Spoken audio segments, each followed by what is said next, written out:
This is the fourth installment of my video series version of my self-care guide, Emotional Anarchy: Surviving Self-Care in Capitalism's Clutches. If you'd like to view the text version of the full document, it is linked in the description. So let's jump in here with Chapter 4, Sleep.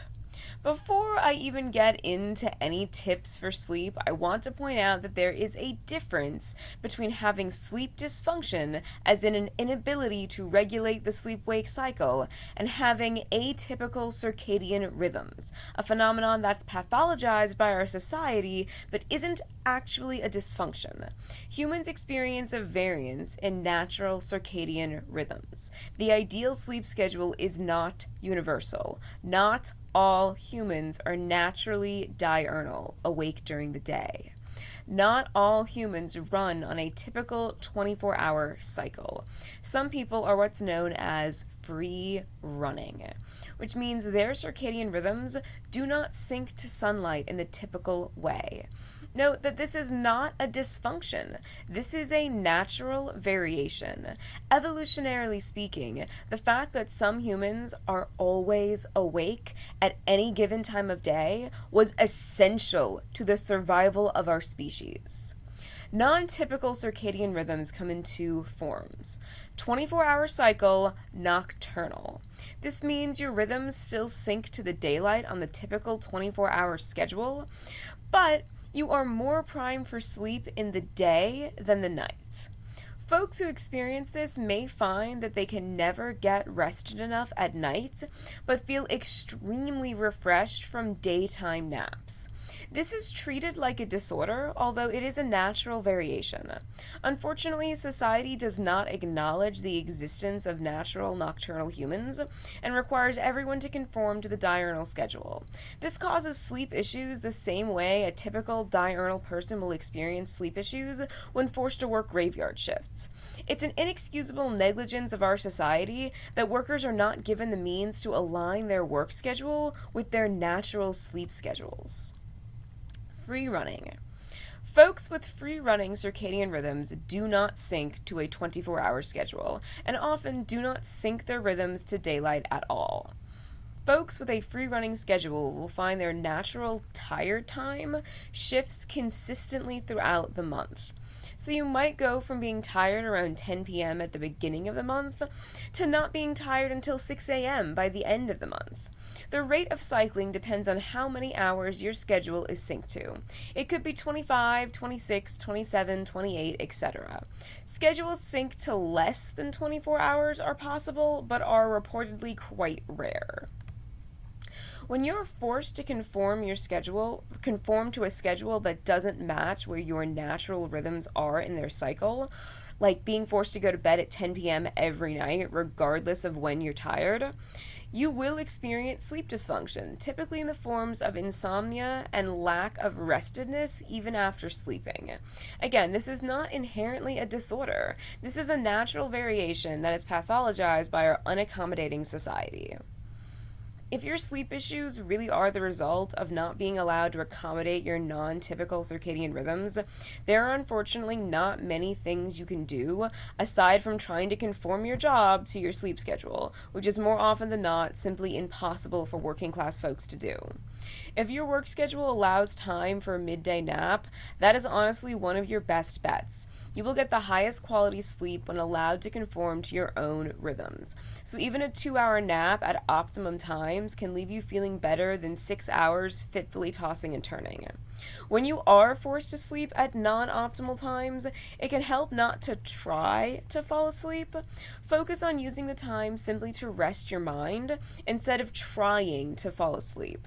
This is a good time to imagine happy daydreams. Visualizations can be a powerful process, and letting yourself get lost in a daydream about fantastical or realistic scenarios, as long as they're good, happy, pleasant things you're imagining, can do a lot to relieve stress centers in your brain and allow you to rest, even if you can't actually sleep. An important caveat to this is whether you're prone to negative ruminations. If your daydreams always end up going towards imagining the worst possible scenarios, then this is not useful advice for you. Instead, I would put on quiet music or even something like a podcast Something you can turn on with no lights, keep the sound low, and just listen enough to anchor your thoughts from wandering toward negative ruminations. If you're not sure whether your sleep issues are the result of non-typical circadian rhythms, a good test is whether or not you enjoy naps.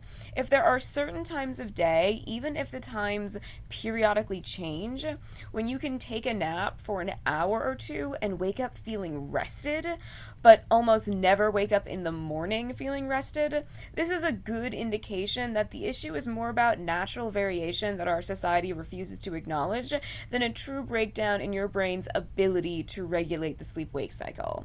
If, however, naps usually leave you feeling worse than you felt to begin with, no matter how poorly you slept the night before, then this is an indication that your brain is not accessing the REM cycle reliably. Sleep dysfunctions come in a lot of different forms. The one most folks are familiar with is called sleep onset insomnia. This is the classic inability to fall asleep, where you may or may not feel tired, but it takes hours before you'll fall asleep, if you can at all. There's also sleep maintenance insomnia, which is where you can fall asleep okay, but consistently wake up frequently throughout the night. Another, I think, lesser talked about variety is non-restorative sleep, which is a breakdown in the brain's ability to produce the REM state, where most restorative sleep takes place. So you may fall asleep okay and stay asleep for 8 hours, but you still wake up feeling incredibly tired and unrested. You can also experience a combination of any of these types, but I like to list them out because I think some people have a stereotyped idea of sleep issues, or if they don't have the classic onset insomnia variety, they second guess if they really experience sleep dysfunction. Unfortunately, I don't have a huge amount of tips for sleep that are conducive to restrictive schedules capitalism forces on all of us, but I will share what I know. First, let's start with the obvious, especially if you experience purely onset-style sleep issues. Be sure to restrict your caffeine intake. Most folks already know not to drink it at night, but some people are predisposed to being extra sensitive to caffeine, and in some cases it can be necessary to cut off caffeine intake 8 hours before trying to sleep. So for example, if you want to go to sleep around 10, you shouldn't drink caffeine after 2 p.m. This is not applicable advice for everyone, just if you are particularly sensitive to caffeine. If you're not sure, give it a try, see if it makes any difference for you. However, if you are used to drinking caffeine late into the day and have been routinely doing so for a long time, I recommend reeling your caffeine intake back slowly to avoid running into withdrawal effects later in the day, which are also not conducive for sleep. So if you usually consume caffeine up until 8 p.m. at night, try cutting it back to 6 p.m. for a few days. Notice if you're experiencing any new symptoms. If not, continue cutting it back to 4 p.m. and so on. If you do experience withdrawal symptoms, cut back slower, cut off earlier in 1-hour increments or even in 30-minute increments, and let yourself take longer before ultimately cutting off at 2 p.m. I know that seems tedious, but avoiding caffeine withdrawals is very much worth doing. It's not just headaches, irritability, and cravings. Caffeine withdrawals can be severe, including gastrointestinal effects, insomnia, physical shakes, and extreme mood dysregulation. Typically, you won't see these severe effects unless you're going on a sudden cold turkey drop, not just for cutting off intake earlier, but it is technically possible, so throwing the warning out there just in case. As mentioned in a previous chapter, weighted blankets can be extremely useful tools for regulating sleep for all types of sleep dysfunctions mentioned above.